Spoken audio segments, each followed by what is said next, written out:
Prajmi i dytë i Big Brother VIP Kosova ka mbërritur pas një jave të mbushur plot ngjarje, tensione dhe momente surprizuese që kanë tronditur balancat mes banorëve. Pas hyrjeve të reja, deklaratave të forta dhe debateve që shpërthyen pa pushim, publiku është bërë dëshmitar i një prej javeve më intensive të këtij edicioni. Çdo ditë ka sjellë energji të reja, aludime për aleanca të fshehta dhe përplasje të papritura, duke e bërë këtë edicion një ndër më të paparashikueshmit deri më tani. Që prej momentit kur u transmetua prajmi i parë, shtëpia ka hyrë në një ritem krejt tjetër. Banorët, ende duke u mësuar me njëri tjetrin, nisën të tregojnë karakteret e tyre të vërteta.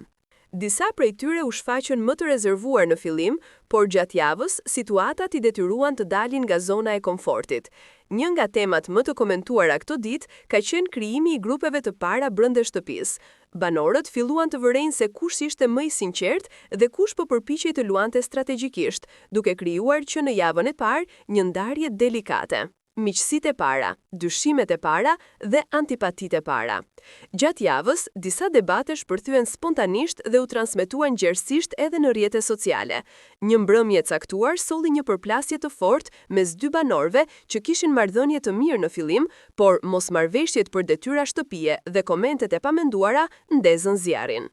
Një banore tjetër, e cila hyri me energji pozitive, përfundoi papritur në qendër të vëmendjes për deklaratat e saj spontane, duke krijuar debat në grup, sidomos pas disa keqkuptimeve që u ritën dita ditës.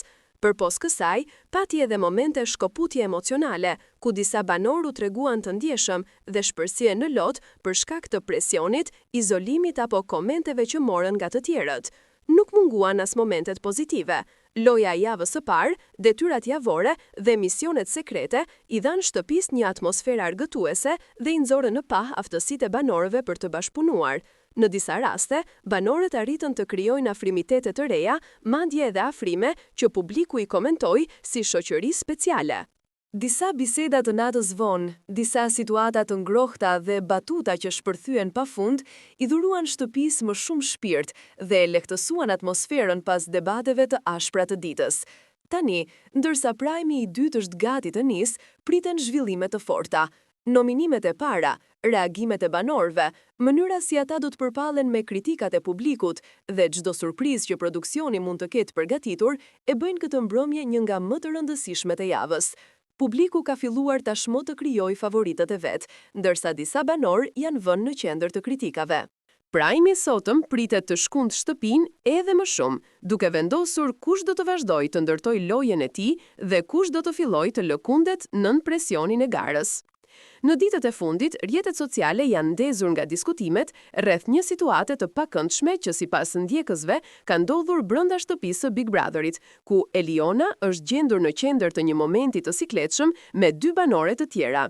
Edhe pse programi shpesh sjell dinamika të forta, ky episod është komentuar gjerësisht për shkak të mënyrës së sjelljes ndaj saj, sidomos në një moment kur, sipas fansave, Benita e ka goditur me jastëk dhe i ka bërë një koment fyes lidhur me higjienën personale. Kjo sjellje ka ngritur mjaft debate për kufitë e respektit dhe për mënyrën se si trajtohen banorët brenda një formati televiziv kaq të ndjekur. Sipas diskutimeve online, incidenti ka ndodhur në një moment tensioni ku Eliona ishte përfshirë në një debat të lehtë, por reagimi i dy banorëve të tjera është perceptuar nga publiku si i tepruar dhe i panevojshëm. Veprimi i goditjes me jastëk, i shoqëruar me komente nënçmuese, ka bërë që shumë shikues të shprehin shqetësimin e tyre për atë që e konsiderojnë si një lloj dhune psikologjike dhe bullizmi. Për shumë ndjekës, nuk është fjala për një lodër apo për një shaka të çastit, por për një moment që ka kaluar kufitë e pranueshëm të komunikimit njerëzor. Reagjimet në rrjete sociale nuk kanë munguar. Shumë përdorues kanë shprehur mbështetje të fortë për Elionën, duke theksuar se ajo është një vajzë e qetë, e sjellshme dhe e respektuar, e cila shpesh ka treguar maturi dhe vetëpërmbajtje në situata konfliktuale. Për ta, mënyra se si ajo është trajtuar në këtë episod ishte e padrejtë dhe tregoi se ndonjëherë lejonat e formatit mund të kalojnë në situata që dëmtojnë mirëqenien emocionale të një individi. Ky incident ka hapur diskutime më të gjera në publik për rolin e produksionit në raste të tilla, për kufitë që duhet të vendosen mes argëtimit dhe respektit, si dhe për përgjegjësinë që kanë vetë banorët në ndërtimin e një mjedisi më të shëndetshëm brenda shtëpisë. Shumë komentues kërkojnë që rastet të tilla të mos neglizhohen, por të adresohen me seriozitet që në momentin e parë, sepse ndikimi i tyre emocional tek banorët mund të jetë i madh, sidomos kur ata jetojnë të izoluar dhe të ekspozuar ndaj stresit të lojës. Nga ana tjetër, një pjesë e publikut thekson se Big Brother ka qenë gjithmonë një format ku përplasjet, keqkuptimet dhe tensionet janë pjesë e pandashme e lojës, por sërish, shumica bien dakord se ka një vit të holl mes konfliktit spontan dhe nënçmimit personal, dhe se ajo vi nuk duhet kaluar kurrë. Eliona, e cila gjithmonë është treguar e përmbajtur dhe e edukuar, pas këtij momenti është parë e prekur dhe e heshtur, gjë që ka shtuar edhe më shumë empatin që ndjekësit ndjejnë për të. Në fund, ky episodi i shumë përfolur ka rikthyer vëmendjen te një problem i madh që shpesh shfaqet në reality show, kufit e sjelljes njerëzore kur presioni, loja dhe kamerat janë gjithmonë të ndezura. Publiku vazhdon të mbajë syt mbi këtë histori, ndërsa shumë shpresojnë që Eliona të marrë mbështetjen dhe respektin që meriton dhe që situata të mos përshkallëzohet më tej. Në një format ku çdo veprim komentohet, debatohet dhe analizohet, është e rëndësishme që respekti të mos mungojë asnjëherë, pavarësisht lojës.